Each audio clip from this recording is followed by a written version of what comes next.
कौन कहता है आसमां में सुराख नहीं हो सकता? कौन कहता है कि आसमां में सुराख नहीं हो सकता? एक पत्थर तो तबीयत से उछालो यारो। तो इस समय जितने भी लोग सिविल सर्विसेज की तैयारी करने वाले जो भी अभ्यर्थी मुझे देख रहे हैं, मैं उनको बताना चाहता हूं कि आज ऐसा ही कुछ सेंटर फॉर एम्बिशन में हुआ, जो कि इंस्टीट्यूट सिविल सर्विसेज की तैयारी करा रहा है आगरा में। कई अभ्यर्थियों का इस बार पीसीएस 2022 में चयन हुआ है और मेरे साथ अभी ऐसे ही एक अभ्यर्थी जिनके साथ मैं बैठा हुआ हूं, आपके मैं साथ चर्चा करूंगा, सिविल सर्विसेज के पूछूंगा कि उनका सफ़र कैसा रहा, सफलता कैसे प्राप्त की, क्या क्या मेरे अभ्यर्थियों को वो कहना चाहते हैं, इसके बारे में मैं चर्चा करना चाहता हूं। तो आइए स्वागत करते हैं शिवम जी का, जिन्हें डिप्टी एसपी के पद पर चयन हुआ है। शिवम जी, आपको पहले तो बहुत बहुत बधाई, आपका पीसीएस 2022 के पद में चयन हुआ है। मैं पहले प्रश्न शुरू करने से पहले मैं एक संक्षिप्त परिचय आपको चाहता हूं कि आप हमारे दर्शकों को दें। सर, मेरा नाम शिवम कुमार है, मैं आगरा का मूल निवासी हूँ। मेरी 10th से लेकर ग्रेजुएशन की पढ़ाई आगरा में ही हुई है और ये कि मैंने 12th के बाद ही सोचा था कि मुझे सिविल सर्विसेज में जाना है।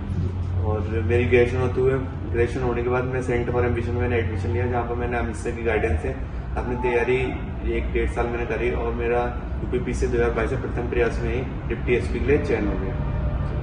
तो अभी आपका डिप्टी एसपी के पद पर चयन हुआ है पीसीएस 2022 में।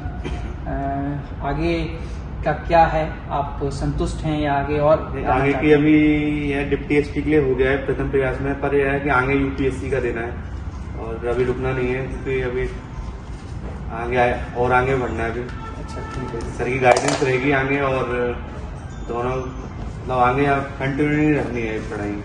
अभी तो ये शुरुआत है, अभी तो पूरा आसमान बाकी है। अच्छा शिवम जी, मैं ये जानना चाह रहा था कि आपने कब ये सोचा कि आपको सिविल सर्विसेज की तैयारी करनी है और सिविल सर्वेंट बनना है? सर, मैंने 12th में ही सोच लिया था कि मुझे सिविल सर्वेंट बनना है और जब से मैंने पढ़ाई मतलब स्टार्ट कंटिन्यूटी रखी थी, जबकि बेसिक जो सब्जेक्ट हो रहे थे, तो मैंने ग्रेजुएशन होने के बाद मैंने सेंटर फॉर एम्बिशन में एडमिशन लिया था वहाँ अमित सर की गाइडेंस में, और अब अरुणोदय वाजपेयी सर है उनकी गाइडेंस में मैंने अपनी पढ़ाई करी और ये कि मेरा कोर मतलब मेरा सब्जेक्ट वगैरह कंप्लीट मेरा हो गया था। अच्छा, सेंटर फॉर एम्बिशन की guidance, centre for ambition institute Agra में आपने प्रिपरेशन की और वहीं से आपने सारी तैयारी की, प्री मेंस इंटरव्यू सारा आपने सेंटर फॉर एम्बिशन से किया। अच्छा, सेंटर फॉर एम्बिशन में क्या एक ऐसी चीज़ आपको दिखी वहाँ पर जिससे आपको लगा कि यहाँ से मेरा सपना पूरा होगा? तो ये कि सर की गाइडेंस, अमित सर की गाइडेंस रही। गाइडेंस एक बहुत इंपॉर्टेंट फैक्टर है जो हमें आगे ले आता है, और डिसिप्लिन, टाइम मैनेजमेंट, जो आंसर राइटिंग वगैरह करते थे और डेली क्विज टेस्ट वगैरह होते थे, वो काफ़ी मतलब फ़ायदा रहा इससे कि लास्ट टाइम पे है ना, ये डिसाइडिंग फैक्टर होता है कि सिलेक्शन के लिए, तो मतलब काफ़ी मेरी आंसर राइटिंग वगैरह भी अच्छी हो गई थी सर की गाइडेंस से। अच्छा, वहाँ की फैकल्टी जो आपको पढ़ा रही थी, एक्सपर्ट्स जो वहाँ के थे, उनसे आप पूरी तरह संतुष्ट रहे? Yes sir. आपकी मदद करते थे, ऐसे आप पूरी तरीके से संतुष्ट हैं? Yes sir. अच्छा, वहाँ की फैकल्टी थी पॉलिटिकल साइंस की, मेरा सब्जेक्ट उन्होंने काफ़ी मतलब 3 महीने में मुझे अपना सब्जेक्ट मेरा कंप्लीट करा दिया था, पॉलिटिकल साइंस।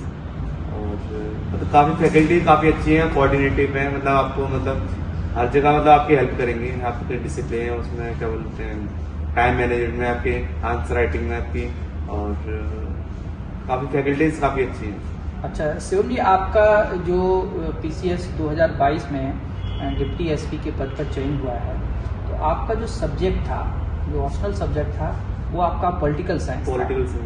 अच्छा, आपको सब्जेक्ट के बारे में कुछ कहना है? पॉलिटिकल साइंस में ये कि अरुणोदय वाजपेयी सर है, उनकी गाइडेंस में मेरा कंप्लीट रहा है। मुझे मतलब उन्हीं के मुझे प्री से पहले तो पता भी नहीं था कि मेरा ऑप्शन डिसाइड नहीं था, मतलब मैं भी इसी में था कि कौन सा ऑप्शन लूँ। और जब मैं सर की गाइडेंस में आया तो सर ने पढ़ा मैं उनसे, तो उन्होंने मेरे कोर कॉन्सेप्ट क्लियर कर दिए थे कि हाँ ये ऐसे ऐसे पढ़ना है। तो फिर धीरे धीरे करके मेरे मतलब पॉलिटिकल साइंस कंप्लीट हो गया था पूरा सब्जेक्ट, और है ना पॉलिटिकल साइंस में आपने जो आपकी मदद की, आपको यहाँ तक पहुँचाया, उसमें अरुणोदय वाजपेयी सर का बहुत बड़ा योगदान रहा। शिवम जी, अभी 2022 चूँकि आपने क्रैक किया हुआ है, अब 2023 में जो पीसीएस होने वाला है उसमें ऑप्शनल सब्जेक्ट को हटा दिया गया है। आपको क्या लगता है कि पहले की तुलना में अब पीसीएस निकालना आसान होगा या कठिन होगा? आप क्या कहते हैं? पहले की कंपैरिजन में तो इजी हो जाएगा, क्योंकि अब हमें ये है कि न्यूज़पेपर जो हमारे जो चल रहा है, जो सोसाइटी में चल रहा है, जो न्यूज़पेपर वगैरह हम पढ़ेंगे तो उसमें से आएगा यूपी की स्पेशल। यूपी पहले ये सब्जेक्ट पढ़ना पड़ता था, कुछ लोग ये बोलते थे कि मतलब किसी के ज्यादा नंबर आ रहे हैं किस सब्जेक्ट में, और आर्ट वालों को हम थोड़ा सा कम नंबर मिलते थे उन्हें। जब अब इक्वल वो हो गया है कि कंपटीशन हो गया है कि अब आर्ट एंड साइंस वाले अब ये मतलब सभी के लिए एक जैसा हो गया। ये क्या आप ये है कि बेसिक किताबें यूपी के बारे में ज्यादा नॉलेज होनी चाहिए, क्योंकि यूपी स्पेशल जुड़ा है, और न्यूज़पेपर पे हमारी कमांड होनी चाहिए, क्योंकि यूपी का एक अखबार तो जरूर पढ़ना चाहिए हमें। करंट अफेयर पढ़ना है, यूपी स्पेशल और ज़्यादा पढ़ना है ना।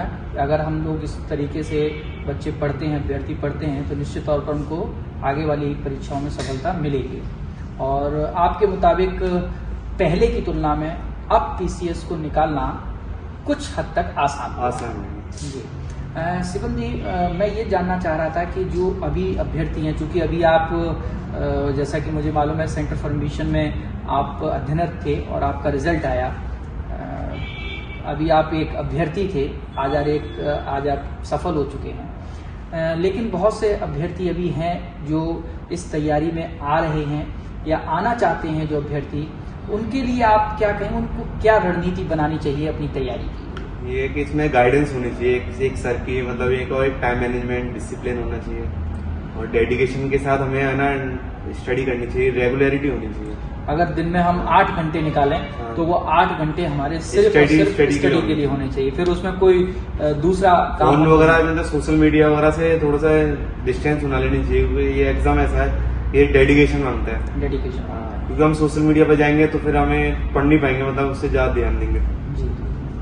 अच्छा शिवम जी, आप आगरा में ही रहे, आगरा में ही आपने तैयारी की, सेंटर फॉर एम्बिशन संस्थान से आप तैयारी में जुटे रहे। आपको अपनी तैयारी में कितना समय लगा कि एक अभ्यर्थी से और सफलता प्राप्त करने तक के सफर में कितना समय लगा? ये कि मुझे 1-1.5 साल के लमसम लगा, 1 साल के अंतर मैंने उसका सिलेबस भी कंप्लीट करने में, प्री मेंस और इंटरव्यू तक अपना तैयार करने में, प्री और मेंस के लिए मेरे कोर्स मैंने सेंटर फॉर एडमिशन का लिया था, जिसमें मेरा प्री और मेंस तक मेरा कंप्लीट था, इंटरव्यू के अलग से। ओके, अच्छा। इंटरव्यू में अक्सर लोग कहते हैं कि प्री मेंस निकालना और इंटरव्यू थोड़ा कठिन है, आपका क्या कहना है? इंटरव्यू तो का रोल काफी है वैसे, पर है ना आप थोड़ा कम हो गया है, क्योंकि आपका 100 नंबर का इंटरव्यू है, कि मतलब आपके मेंस पे डिपेंड करेगा कि आपने कितना अच्छा लिखा है उसमें। मेंस में अगर आपकी मार्किंग अच्छी है, मेंस में अगर अच्छे नंबर जब हम ले आएंगे तो फिर इंटरव्यू तो का तो कम थोड़ा रह जाता है, क्योंकि स्कोरिंग अब मेंस ज्यादा है। इंटरव्यू तो ये 100 नंबर का कर दिया तो उसमें 50% तो लमसम आ ही जाते हैं। तो ये गाइडेंस होनी चाहिए, कि एक गुरु की गाइडेंस तो होनी चाहिए, क्योंकि आपके मुताबिक ये जो सफलता तक का आपका सफर रहा, इसमें कई बार ऐसे लम्हे भी होंगे जब आप निराश हुए होंगे अपनी तैयारी को लेकर, तो ऐसे समय में आप क्या करती होंगे? ये सर कभी होता था कि मतलब पर घर फैमिली है, और फैमिली मोटिवेट करती रहती थी, सिस्टर है, यंग एल्डर सिस्टर है, फादर मदर, ये है ना काफी मोटिवेट फैक्टर है, और सर कोचिंग के सर, कि लगे रहो हो जाएगा।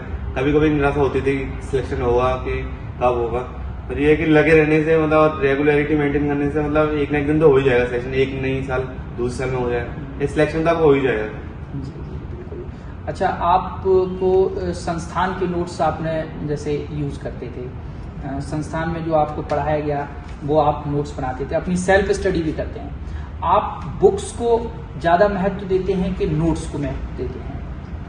मैं दोनों को महत्व दूंगा, क्योंकि बुक्स भी हैं और बुक्स से ही मतलब नोट्स थोड़े कंसाइज हैं, तो ऐसे एग्जाम टाइम पे होते तो मैं नोट्स वगैरह फॉलो करता था, और बुक से कॉन्सेप्ट क्लियर हो जाता था, और नोट्स से है कि हमारे कंसाइज पे मैं लिखा हुआ तो उन्हें पढ़ लो, एग्जाम टाइम पे काफी हेल्पफुल रहते हैं नोट्स। अच्छा, सिविल सर्विसेज की तैयारी में शिवम जी एनसीईआरटी का क्या योगदान है, एनसीईआरटी का प्रयोग का? सिविल सर्विसेज की तैयारी में एनसीईआरटी का तो बहुत प्राइमरी इंपॉर्टेंस है, क्योंकि है ना एनसीईआरटी हमारे कोर कॉन्सेप्ट क्लियर करता है, और मैंने भी 6 से लेकर 12 तक एनसीईआरटी की पढ़ाई करी है, मतलब यस मेंटोर से, और मतलब मेरी बेसिक कॉन्सेप्ट है वो क्लियर हो गए थे एनसीईआरटी पढ़ के। हाँ, अगर बेसिक कॉन्सेप्ट यानी कि एनसीईआरटी जो है वो सिविल सर्विसेज की बैकबोन कह सकते हैं, इसको रीढ़ है। अगर एनसीईआरटी बच्चे ने पढ़ी है तो निश्चित तौर पर वो सफलता के और करीब और कम समय में अपनी सफलता प्राप्त कर सकता है आपके मुताबिक। शिवम जी, आपसे बात करके हमको बहुत अच्छा लगा और आपको हमारे दर्शकों की तरफ से, हमारे जो भी न्यू व्यूअर्स हैं उन सब की तरफ से आपको पुनः पुनः बधाई।